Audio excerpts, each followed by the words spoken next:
தற்போது கிடைக்கப்பெற்ற முக்கிய தகவல். அதிமுகவுடன் கூட்டணி வைத்த புதிய கட்சி அதிர்ச்சியில் திமுக. நண்பர்கள், நம்ம போடக்கூடிய வீடியோ பற்றின கருத்துக்களை கீழே மறக்காம கமெண்ட் பாக்ஸில் பதிவு பண்ணுங்க. அப்படியே பிடிச்சிருந்தா லைக் அண்ட் சப்ஸ்கிரைப் பண்ணிக்கங்க.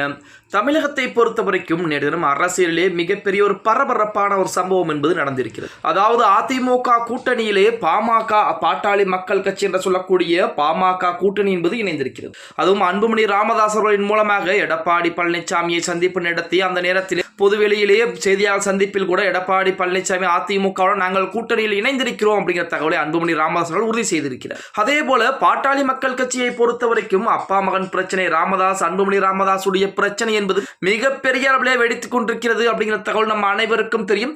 அந்த பிரச்சனை என்பது வெடிப்பது திமுகவிற்கு சாதகமாகத்தான் பார்க்கப்பட்டது. ஏனென்றால் திமுகவை பொறுத்த வரைக்கும் பாட்டாளி மக்கள் கட்சிக்கு அந்த சமூகத்தைச் சேர்ந்த குறிப்பிட்ட வாக்கு சதவீதம் என்பது இருக்கிறது. அதை பிளவுபடுத்த வேண்டும் என்றால் இருவரும் ஒன்று சேராமல் இருந்தால் அப்பாவுக்கா மகனுக்கா என்ற பிரச்சனை வரக்கூடிய அந்த நேரத்தில் புதிதாக திமுக உள்ளே சென்று அந்த வாக்குகளை அள்ளிவிடலாம். அப்படி இல்லை என்றால் ராமதாஸை நம் கூட்டணியிலே இணைத்துக் கொள்வதற்குரிய வேலைப்பாடுகளையும் ஆரம்பித்து ராமதாசையும் இணைத்துக் கொள்ளலாம் என தற்போது திமுக பார்த்தீங்க அப்படின்னா அதிரடியான பேச்சுவார்த்தைகள் எல்லாம் நடத்திப்பாங்க. ஆனால் இறுதியிலேயே அன்புமணி ராமதாஸ் அவர்கள் அதிமுக கூட்டணியிலே இணைந்திருப்பது திமுகவிற்கு மிகப்பெரிய ஒரு அதிர்ச்சியை தான் ஏற்படுத்தி இருக்கிறது அப்படின்னு கூட சொல்லலாம். அதாவது திமுகவை பொறுத்த வரைக்கும் 2026 சட்டமன்ற தேர்தலில் கண்டிப்பாக 200 தொகுதிகளுக்கு மேல் வெற்றி வாய்ப்பு பெற்றே ஆக வேண்டும் அப்படின்னு சொல்லிட்டு இருக்காங்க. ஆனால் அதிமுக 210 தொகுதிகள் வரைக்கும் வெற்றி வாய்ப்பு என சொல்லிக்கிட்டு இருக்காங்க. திமுகவின் பக்கம் பலமான கூட்டணி என்பது இருக்கிறது. ஆனால் அதிமுகவின் பக்கம் பலம் வாய்ந்த கூட்டணி என்பது எதுவும் கிடையாது அப்படின்னு தான் சொல்லியாகும். அதிமுக பாஜக கூட்டணி, ஃபார்வர்ட் பிளாக் கட்சிகள், அதே போல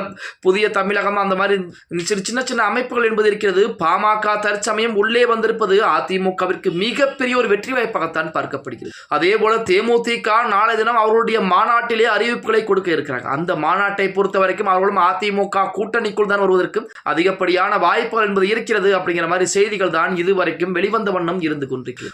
எது எப்படி இருந்தாலும் பாமகவிற்கு, அதாவது பாட்டாளி மக்கள் கட்சிக்கு எடப்பாடி பழனிசாமி 17 தொகுதிகள் வரைக்கும் ஒதுக்கி கொடுத்திருப்பதாக செய்திகள் என்பது நேற்று இணையதளங்களிலே வெளிவந்து கொண்டிருந்தது அப்படின்னு கூட சொல்லும். அதே பாணியைத்தான் தேமுதிகவும் கையில் எடுத்திருக்கிறதாம். அதாவது தேமுதிகவை பொறுத்த வரைக்கும் எங்களுக்கும் 17 அல்லது 18 தொகுதிகள் ஒரு ராஜ்யசபா எம்பி சீட் என்பது வேண்டும் அப்படின்னு சொல்லி பிரேமலதா எடப்பாடி பழனிசாமியிடம் பேச்சுவார்த்தை என்பது நடத்தி இருப்பதாகவும், அதற்கு எடப்பாடி பழனிசாமி 8 தொகுதிகளுக்கு மேல் எங்களால் கொடுக்க முடியாது என முடித்து விட்டதாகவும் செய்திகள் என்பது வெளியாகி இருக்கிறது.